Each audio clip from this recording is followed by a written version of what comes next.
And the Dallas Mavericks, very interesting team. Had their owner, Mark Cuban, made some very interesting remarks about the NBA's play-in tournament, calling it an enormous mistake. Now, Luka Doncic was the first one to express his disapproval and his dislike for the play-in tournament. And so Mark Cuban was simply echoing those sentiments.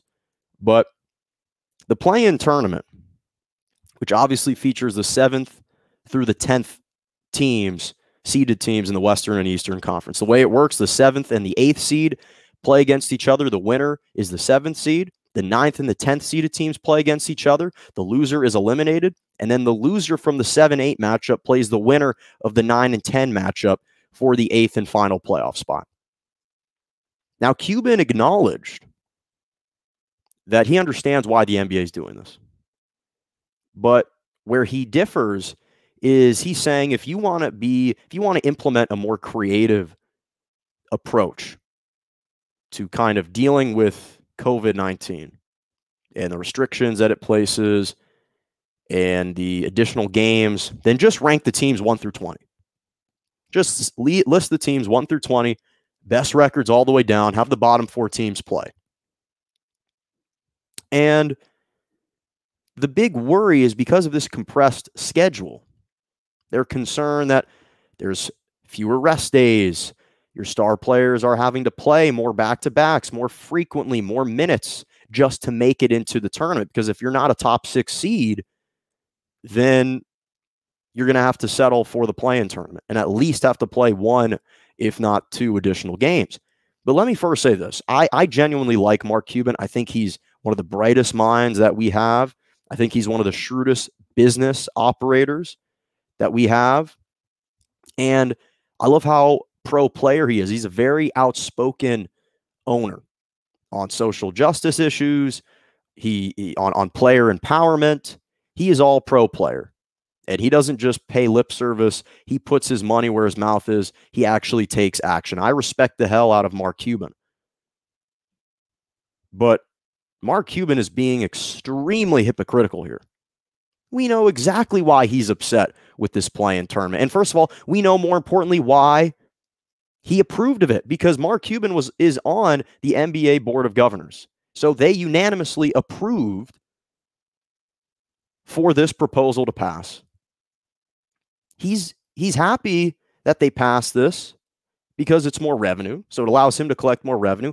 But he's upset about it now that the Dallas Mavericks are a 7th seed and are going to have to play in the play-in tournament. The Mavericks were a 7th seed last year, got to avoid the play-in tournament last year, and now the Dallas Mavericks are the 7th seed again this year, and it looks like they're going to play in the play-in tournament. And he has a gripe that when you compare the Western Conference to the Eastern Conference, the Dallas Mavericks at 29 and 24, ranked 7th in the Western Conference, have a better record than the 4th best team in the Eastern Conference, the Atlanta Hawks, with a 30 and 25 record. The Mavericks have a winning percentage of 54.7. The Hawks at number 4 in the Eastern Conference have a winning percentage of 54.5.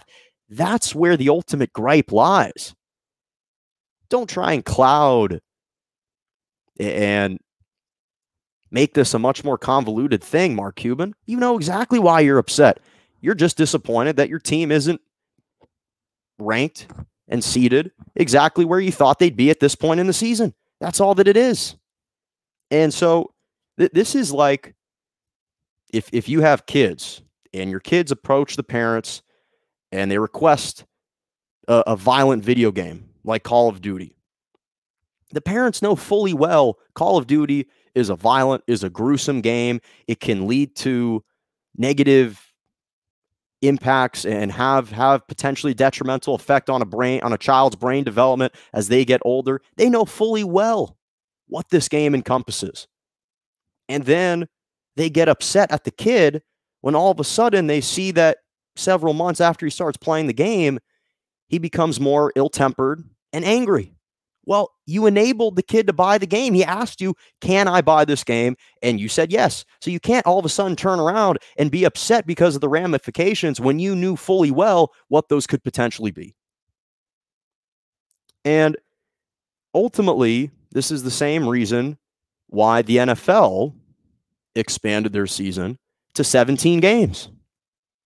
More games equals more revenue, equals more intrigue, and ultimately gets more eyes glued onto the television. You attract more people to watch your product. You attract more people to watch the game. And ultimately, what happens is they're trying to kind of discourage some of these teams that aren't playing well from intentionally tanking and hoping to secure a higher lottery pick in the draft. So this was an incentive to a lot of these smaller market teams, a lot of these smaller market programs, not programs, but organizations that, hey, there's still things that are worth playing for. And those fan bases have additional games to cheer on their team, have additional reasons to be excited about their team. That's what this says. That's what this says. And so you look at the NBA hemorrhaged tons of money, just like every other major sports business and every major business in the world. The NBA lost about $1.5 billion in revenue last year because of COVID, because of the shutdown. So again, from a player's perspective, I understand why guys like Luka Doncic are coming out and saying, I don't really want to play these extra games. It's more taxing on my body. I'm expending more energy, more exhaustive. I understand why they feel that way. But Mark Cuban, don't do this now just because your team isn't seated where you want them to be seated at this point in the season. You voted on it. You voted on it.